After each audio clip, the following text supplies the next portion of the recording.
Hello, listeners, and welcome. 12-Sided Stories presents Otherworld London, an actual play RPG podcast that uses the 7th edition Call of Cthulhu system. We weave macabre, Gaslight-era tales of terror and suspense for your listening enjoyment. Our games are story-driven and rules-light. Now, our keeper for Otherworld London, Wes Otis.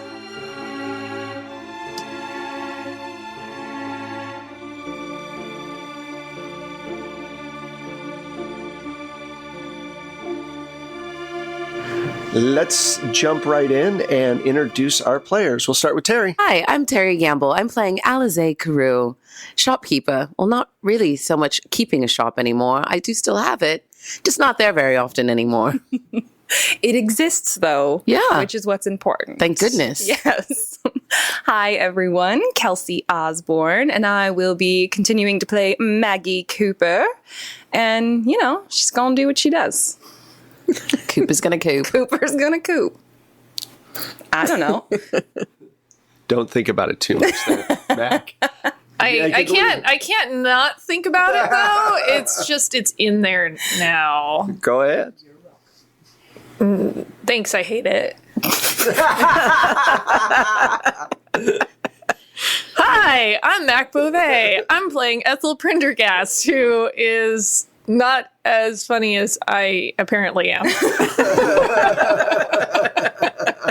I love thanks. I hate it. It's one of my favorite things people say, and you got to do it organically. It's great. And I'm Michelle Otis, and I play Eugenia Penbottom of the Lancashire Penbottoms. Okay, so the last game, you guys, you were put in some situations that are kind of bad. We'll start with what happened with Alize. Alize was in Mabel's house poking around. She did one of the funniest things I've heard in a while, which was sneak behind a curtain with her feet stuck out, with her My little shoes poking out from the bottom of the curtain. And then when Mabel pulls back the curtain, you just, without missing a beat, say, "Oh, Mabel, how are you?" I just wanted to see these curtains. I heard they were new. It was the best distraction ever. Who would have thought these used to be dresses? Oh, we get to climb every mountain with them. So that was really fun. So she talked with you as she escorted you out, leaving Maggie, who was in the midst of Indisposed. That's what we call it. With Tommy in one of the rooms.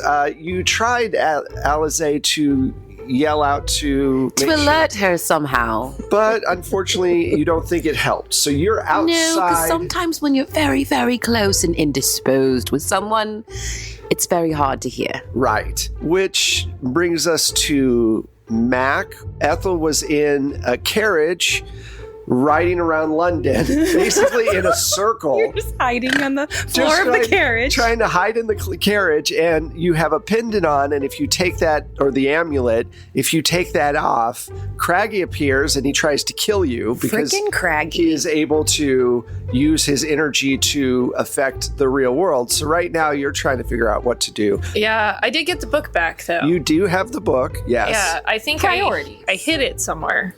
You did. You hid it at, I think it's still at the brothel you guys were staying at. We were at... You under the floorboard. Yeah. You guys under a floorboard. At the Squeaky Flute. At the Squeaky Flute. We love the squeaky flute. The Squeaky Flute. In game and out of game. Correct. I don't know what that means. Somebody please tell me. Oh. Okay, well, when someone is indisposed and they're very, very close. When they indispose each other very much. Yes. And Eugenia, you decided to meet your former love at the tea shop when he was going to tell you what was going on with Mabel's husband. When you got there, all of Mabel's cronies were there. Miss Plum showed up and threw Lord McNevon's head on the floor, and basically you're surrounded at the tea shop, which seems kind of strange, but okay. That's where we're picking it up. It's been known to happen. It's been known to happen. So that's where we're at. everybody is separated from one another. Ladies That's the tea. don't brawl in bar rooms. Right, they do it in tea rooms. True. So before we go any further, can I see your character sheet, Kelsey? I'm terrified, but yes. Oh no. This has never happened before. This is highly unusual. I swear this has never happened to me before. Oh, he's rolling.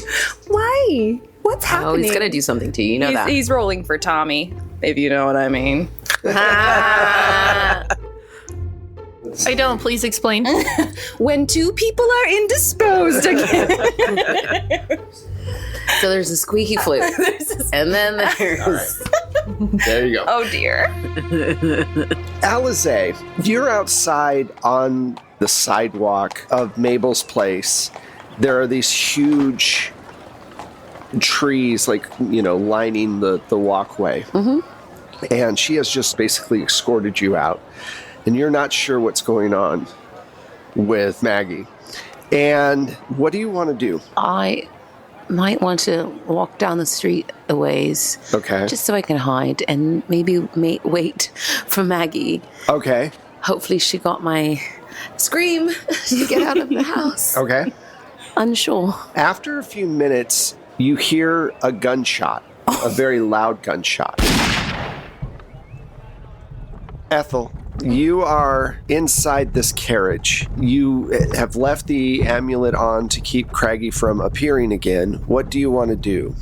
Because right now, the guy's just driving you in circles around this block. Don't know where the other ladies be. And I guess now that I'm hoping this has worked, that the other ladies will be most likely to come back to the squeaky flute. Right. So I think I'm going to go back there. Okay.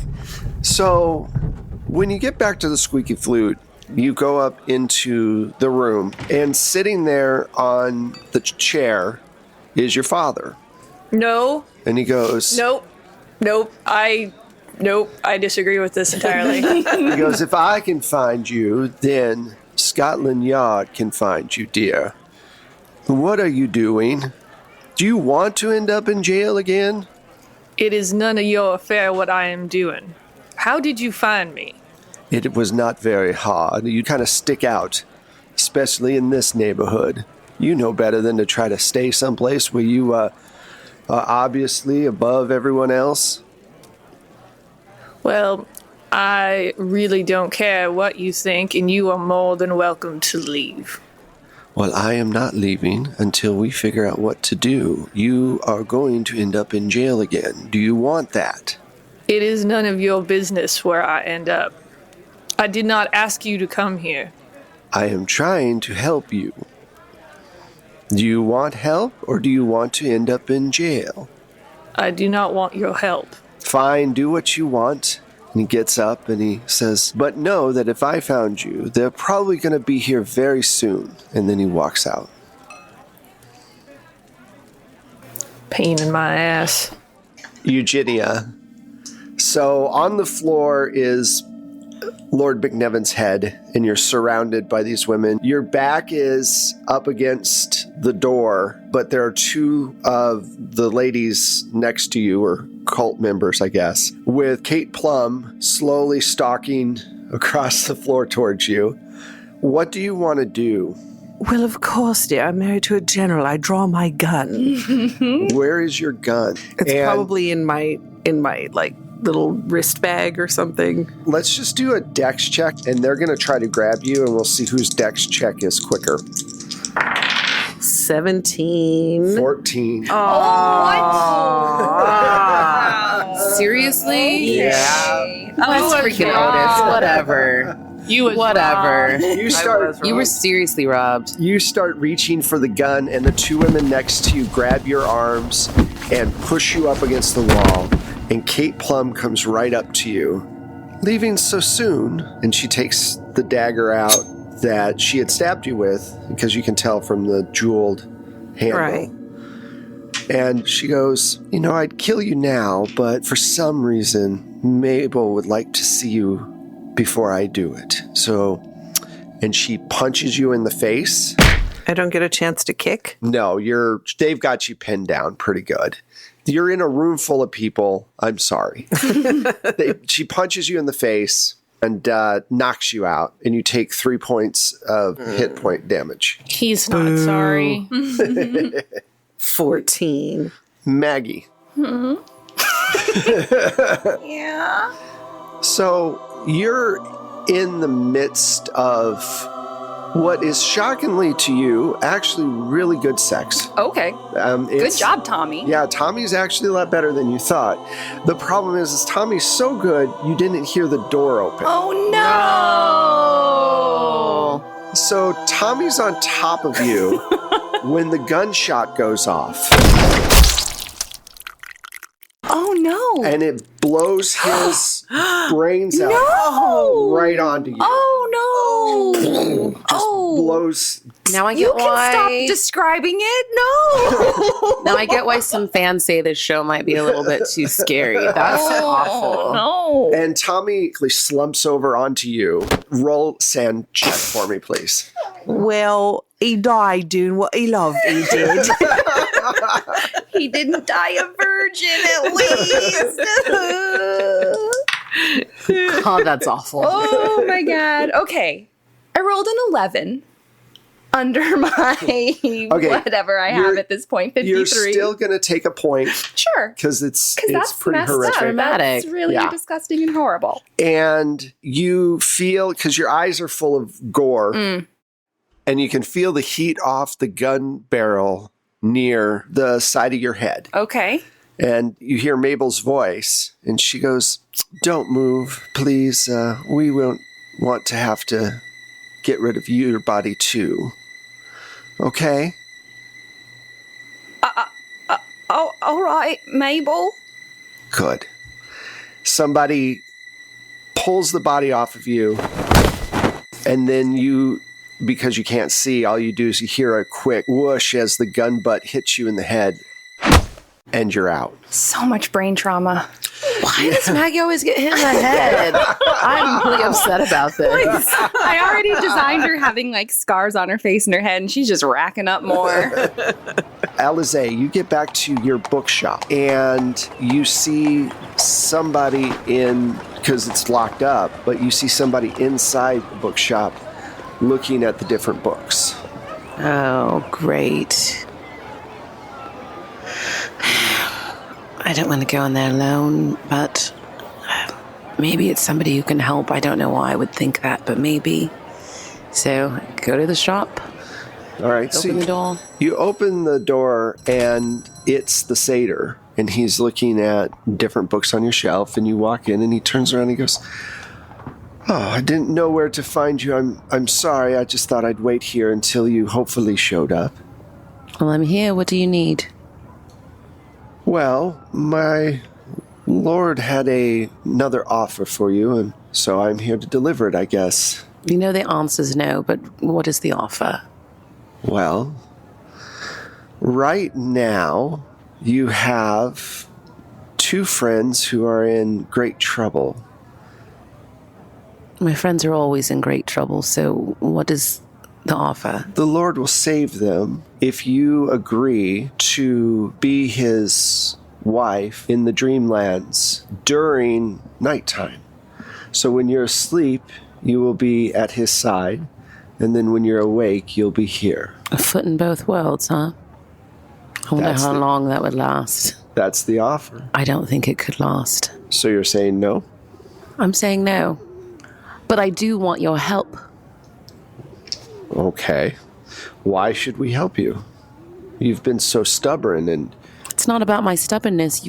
I was taken before. This time, on my terms, I want help. Well, what are your terms? I want you to help me save my friends, and I will give you 1 fortnight to your god. And that is all I offer. Nothing more. "I will be right back." And he opens a portal and steps through it. And it seems like almost instantaneously he walks back. And he goes, "My lord will approve of helping you but his counter is you must bear him a child, and he will get to keep it. Absolutely not. Okay. I couldn't leave a child anywhere other than by my side, and he knows that, which is why he's giving this as a counteroffer. The answer is no. Okay. I'll do what I can. Good luck. And he opens up the portal and walks through. Jesus. Sneaky. That bastard. Yeah. Whenever they want your kid, that's not a good sign. No. I'm really proud of Alizé's growth. Yeah, your arc has been nice. strong. It's really hard to say no, though, because, just at night, I mean, whatever. Right. Okay. Plus, Antler God. Blah, blah, blah, blah, blah, blah, blah, No, I'm just kidding. More like, Yeah. That sounds too. An elk makes a horrible sound, so you don't. It sounds like a screaming, dying Yeah, it's creature. great. They're like, oh, sorry, guys. Hashtag sorry, not sorry.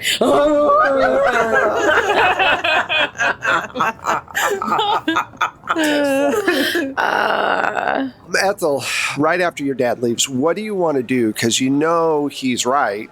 They're probably going to find you relatively soon, especially if Mabel is looking for you. Yeah, I have the book. I don't want her to get the book back, but I can't seem to use it at this point. Not with the amulet on. But am I disconnected from it with the amulet off? Your power obviously hasn't been growing because you can't see Craggy, but you have to deal with Craggy somehow. Trying to think what spells I did have before, because I did have some spells, and if any of them would help me dispel a ghost. You have Dispel Speak with him. Spirits. Well, that I've already got covered. Right. Speak with the Dark One. Hey, Satan. You can call the Antler God as well. Oh, and you had My turn. you had maggots. I'll bear you a I child. had maggots. Yeah, But maggots. I know I had some other stuff. Those are the only ones I have written down.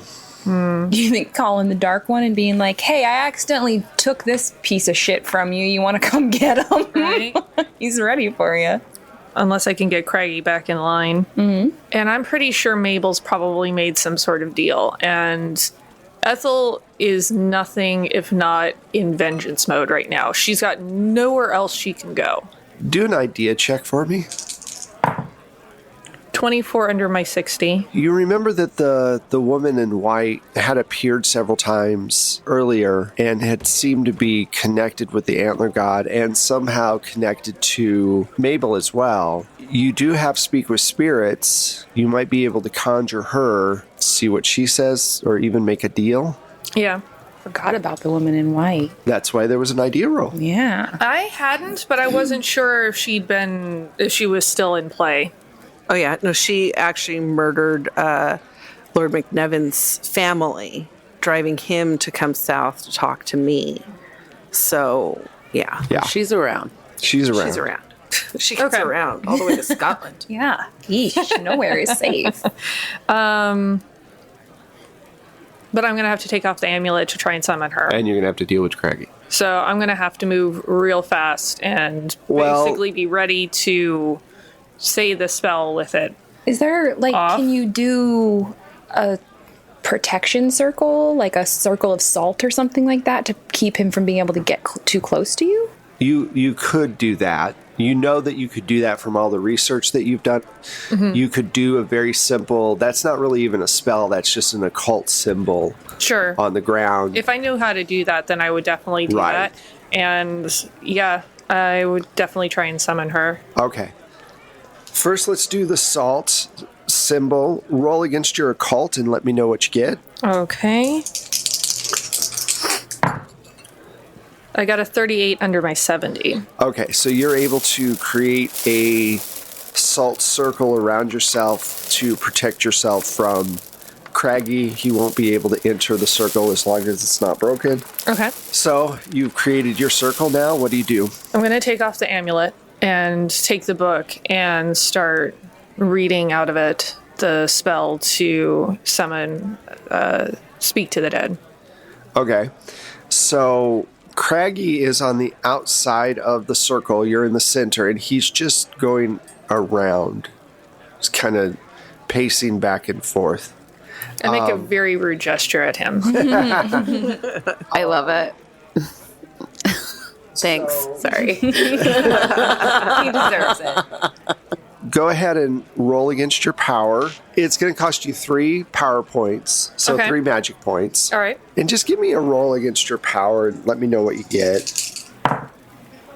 I got a 16 under my 70. He's on fire tonight. Look at you casting all your spells. This shimmering light not far from where Craggy is circling the salt glyph appears, and this woman in white shimmers out of it.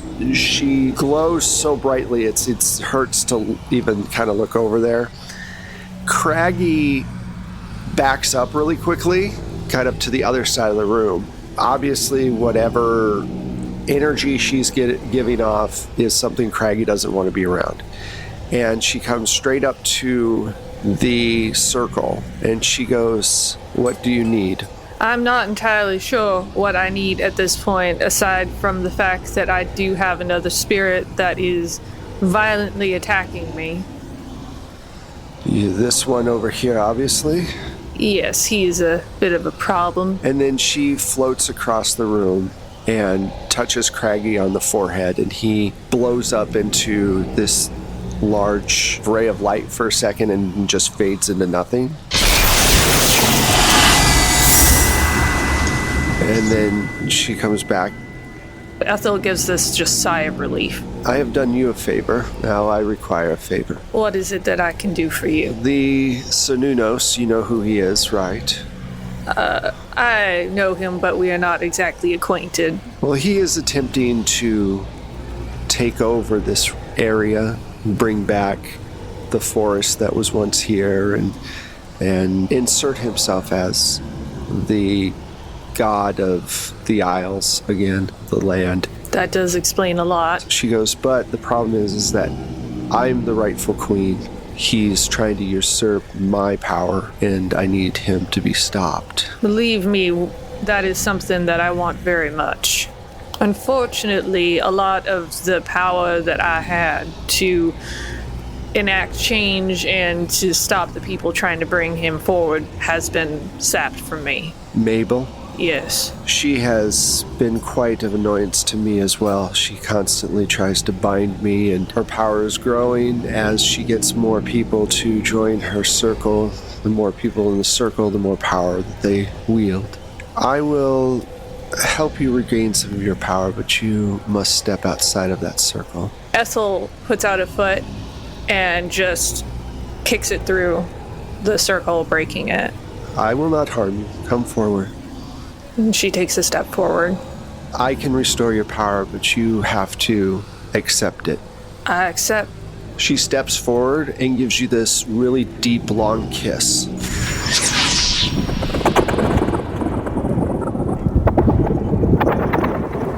Eugenia and Maggie, you wake up together in a dank room. It's a large warehouse. Alize and Ethel had told you guys about where Mabel was staying. All over the floor are naked men with masks on, and they've all been killed. We didn't burn that warehouse down? No, Okay. you guys never got to that point. Oh, okay. Right. That was a plan. That was a plan that Okay. never came to fruition. There's this, really vile stench of rotting corpses in the room and a lot of flies and everything. And every once in a while you hear this pitter patter of little feet running between the tackiness of the blood is sticking to the feet of whatever's running between these Because Wes has had time to bodies. think about this. That's why this is happening right now. And so He's you're, making that sound already. You know, but well, yeah, you know that he is. you can see each other. You're tied to chairs. And when you look on the floor, there are several of those fey creatures that you found in the maid when you went to Rose's house that one time. The little flying. The little flying creature. Yeah. Oh, this is my first time really seeing it because I Oh, you fainted. did? Yeah, you You did. fainted. So can you guys give me sand checks? Okay. I'm sure this will be fine. Oh, okay. 38 under my 52. Okay. So how many do I take? Just one. Okay. Oh no. You did not do well. 71 over my 64. Oh yeah, it messed all us up the first time we saw him too. I remember. So you just get I to fainted catch up before now? we even got to that part. 2. You got lucky. I did get lucky. Okay. So you guys are next to each other. All right. So when I was taken, I was minimally dressed, I assume. no, Did you they don't. put anything back on me? You're just covered in blood. Awesome. You've got this gun butt like mark in just your head. bleeding It says from the Smith and head. Wesson across your face. Perfect. She would have a burn too because they had just shot it and then they put it right up against Yeah, her head. no, they didn't press it hard. okay. She just felt that it was near her. Yeah, I felt the heat radiating off of it. and she couldn't see what happened because she had Yeah. blood in her eyes, as you do. As one does after that happens. Yes. Oof. So you guys are alone in a room full of fey creatures eating dead men in masks who are also completely naked. Enjoy. I really don't even know us with a good time. That just sounds like a party. Maggie, is that you? Eugenia, are you all right? I've been better. Are you all right? I don't think so. Well, it seems we're in a spot, and there are these foul little things crawling everywhere. So you see them too? Oh, yes. All right. I questioned it for a moment, but when we've been dealing with rabbit people and wolf people and mouse children, it doesn't seem so much of a stretch, does it? No, I suppose not. Oh my god, Eugenia, they shot Tommy. And then they hit me over the head, and I don't want to be tied up in another basement. I don't want to be tied up in another basement, Eugenia. I don't want to be in here. I don't want to be in here. I know, neither do I. They killed Lord McNevin. Oh, They rolled his head out in front of me. oh no. Oh, that's awful. Yes, it's quite distressing. Eugenia, we've got to get out of here. I don't think I can get out of these ropes, but do you have anything? No, I haven't anything. Can I check to see if the ropes are loose at all? Like, how are Sure. we tied exactly? Actually, let's make luck rolls on to see how How well they Yeah. tied? 56 under my 60. 56 under 60. So you've got a little bit of slack in your ropes. I was slippery from all that blood. All that blood. There yeah. you go. You also notice that your chair is a bit more rickety, and you might be able to rock it back and forth and Break it. break it over, and you have enough room that you can kind of get your hands out, Okay. but it will be loud. And there's all those little fairy creatures. Right. Also them. Is there, depending on what direction I tip my chair, Right. could I fall onto a dead body to make it less loud? So that at least it's just the cracking of the wood instead of the hitting on the ground and the cracking of... There is a dead body not very far from you. Okay. I'm gonna aim to tip my chair onto the corpse. All right, sounds right. like a good thing to That's do. my plan. Let's Corpse tipping. let's roll against your dex to see if you can land on a corpse. Okay, cool. Because one's already landed on me today. Okay, I got a 10 under my, what's my dex? 65. Excellent. Just nimbly bimbly. I'm free because I don't have any clothes on. So you land, and luckily the blood hasn't dried completely, so you're able to slick your way out. Okay. Okay, hold on, Eugenia. I'm going to try to untie you. All right. And I just try to crawl over towards Eugenia and start frantically trying to untie her ropes. Okay, give me a stealth roll. Okay, I have that. I know that. stealth. I know. I have that. Okay. 52 under my 60. So you get there and you're fine. So you start undoing her ropes. Yeah. We'll come back to you guys. That was scary. Alize, the satyr leaves. At this point, do you want to go to Benny? Do you want to try to find the general? What does Alize want to do? I want to make better choices with my life. That's what I really want, but it's too late. I have to live with the consequences of what I have done. I'm going to head off and find Benny so we can go find the general and get together with somebody who can maybe help this situation, because I'm not sure what to do next with anything. Right. No, I understand. So everyone's been disconnected. I don't know. I haven't seen anything from Maggie or Eugenia and Ethel. I'm concerned because she's been going around in the carriage.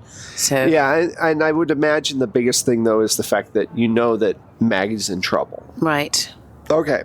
You go back to Eugenia's house because I believe that's where the general and Benny were last with you guys. Mm-hmm. And you find him there, and he's like, "Oh, darling, where have you been? I've been so concerned. We've been looking for you. The general is... We've had a day. We've had a day. There are some... it's been... I can't... a lot has happened. So, I'm going to need your help. Maggie was left at Mabel's.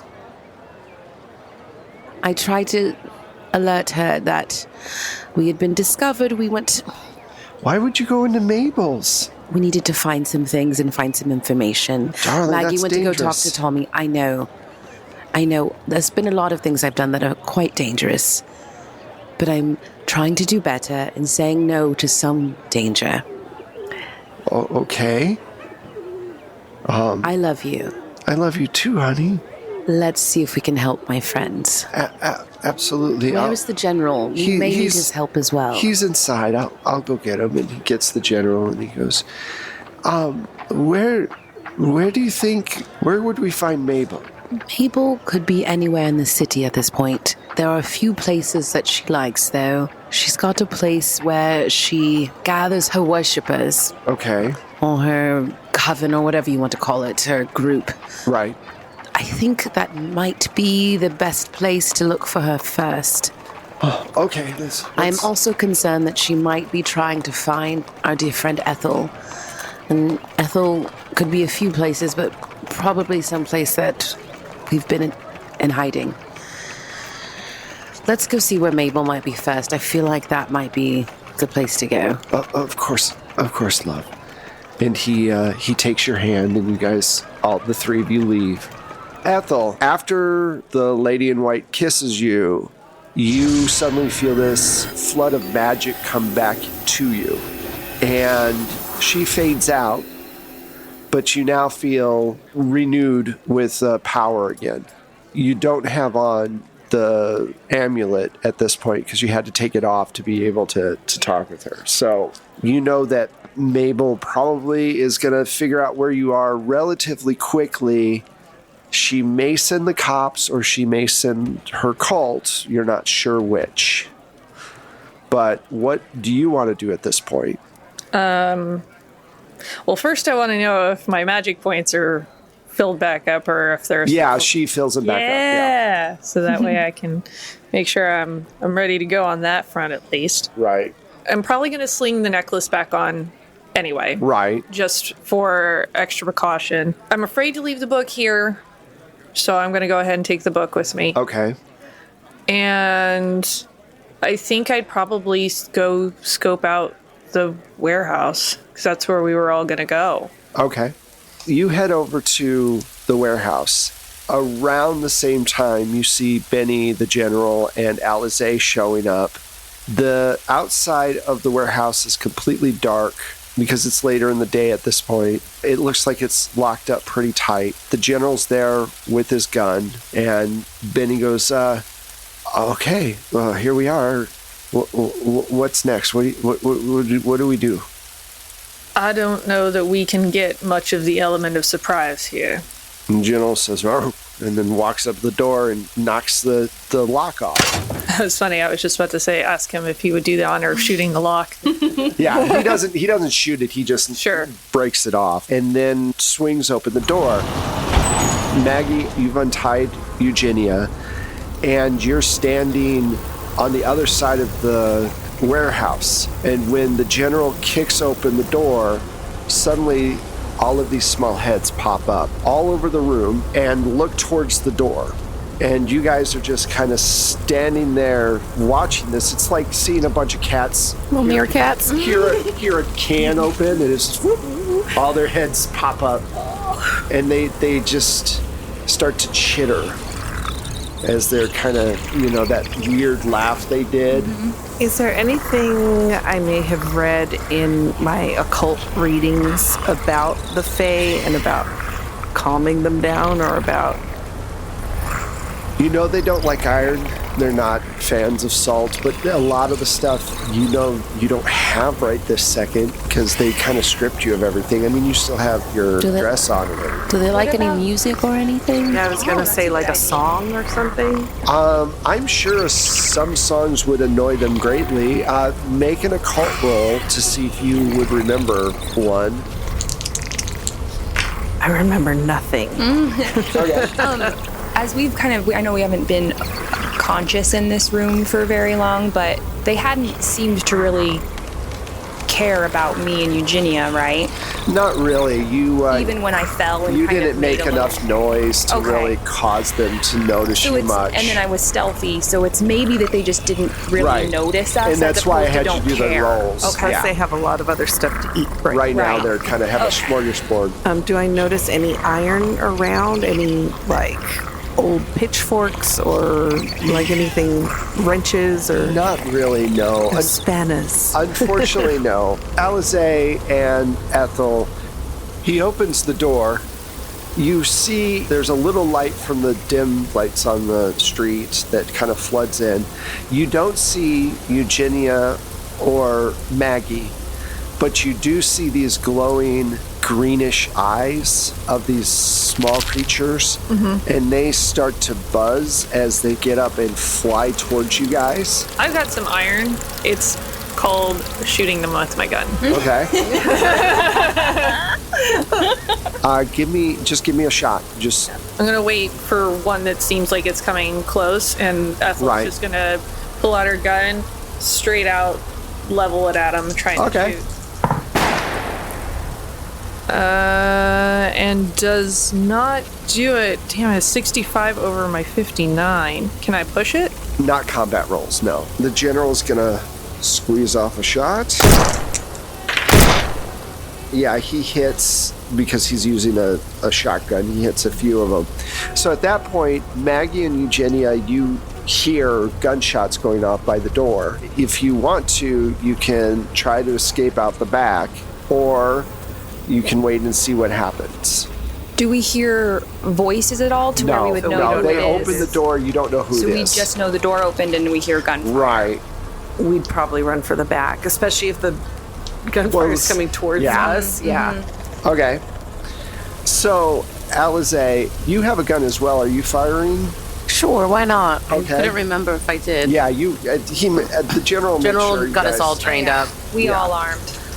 All right, so firearms. Yeah, I hit. So you hit a couple of them. After the first volley of gunfire, that's enough to scare them because you hit a few of them, and the rest kind of scatter and disappear because they can teleport. Eugenia and Maggie, what are you guys going to do? I will grab onto Eugenia's hand. Okay. And just as quietly as we can, I'm holding your hand so tight, by the way.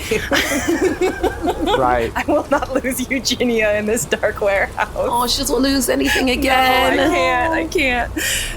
And I will lead Eugenia to the door. As you guys are getting in the door, I'd imagine after they scattered, the general walks in and, yells out, "Oh, and you hear him from across the way. General?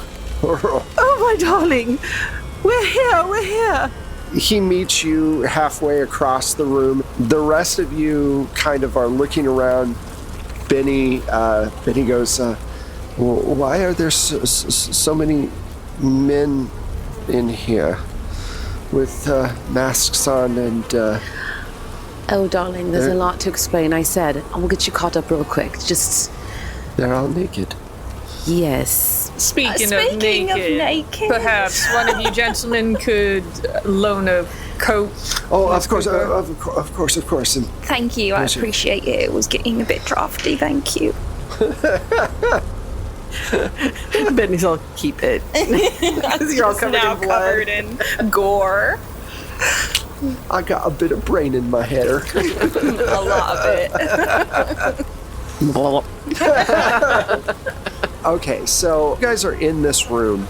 Ethel, you can just feel the bad mojo everywhere. They've been casting a lot of spells. There's a lot of magical residue all over the place. You guys are close to the front door, and Mabel comes to the door with probably 5 or 6 of her cronies. And she says, I got you all in here. That worked out as well as I thought it would. And she slides the door shut. And that's where we're going to stop. Oh, no. Okay. But the whole group's back together, that's good. I'm just glad that Ethel has her magic back, and I have my Benny back, and the general is here. I think we're going to be okay. Okay. Whatever, Wes. With a glint of evil in his eye. Sure, you guys will be fine. Before we jump to social medias, let's talk about Patreon. Patreon is a wonderful place for all of our great listeners to go to and help us out with your support so that we can make more great content that we are always going to provide. Really good stuff. So go over to Patreon and type in 12-Sided Stories. We will pop up. And if you can support, great. So we will start with Terry with our social media. And if you can't support, tell a friend to, or retweet, or leave a share. review. Yeah, that's great too. Things you can do without leaving monies, but find a friend who can. Hi, I'm Terry Gamble. I played Alize Carew this episode. Not to be confused with Eliza Doolittle. It's a different character, a different show. You can find me on the internets at the Terry Gamble on all the things, or terrygamble.com. Great. Hello, Kelsey Osborne. And you can find me on social media on Twitter or on Instagram at Kelsey Kelsem, which is KelseyKelsem. I'm Mac Beauvais, and if you don't have a convenient Ouija board to summon me through, you can find me on the internets as at Strange Like That. That is the Instagram, Twitters, and Facebooks. And I'm Michelle Otis, and you can find me on the Twitter and the Instagram as at Michulu. That's Michulhu.